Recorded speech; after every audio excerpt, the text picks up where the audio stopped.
Ang tunog na narinig sa buong mundo, ang pagsabog ng bulkan ng Krakatoa noong 1883 na tampok sa imahe 32237 Peak ay isang paalala ng nakakatakot na sukat ng kalikasan. Noong Agosto 27, 1883, ang isla ng Krakatoa sa Indonesia ay halos nawasak ng lubusan. Ang pagsabog ay napakalakas na naglabas ito ng enerhiya na katumbas ng 200 megatons ng TNT, humigit kumulang 13,000 beses ang lakas ng atomic bomb na ibinato sa Hiroshima. Ang tunog ng huling pagsabog ay napakabigat na narinig ito ng malinaw sa Perth, Australia, 2,000 miles away, at sa isla ng Rodrigues, malapit sa Mauritius, 3,000 miles away. Isipin na ikaw ay nasa New York at naririnig ang isang pagsabog sa London. Yan ang sukat ng Krakatoa.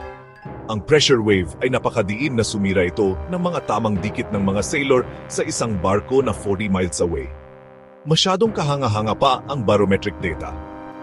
Ang mga weather stations sa buong mundo ay nagse-record ng atmospheric pressure spike habang naglalakbay ang alon sa paligid ng Earth. Hindi ito bumalik lamang ng isang beses sa paligid ng globe. Nagkumpleto ito ng 7 buong biyahe sa paligid ng planeta bago bumagsak sa ibaba ng threshold ng detection.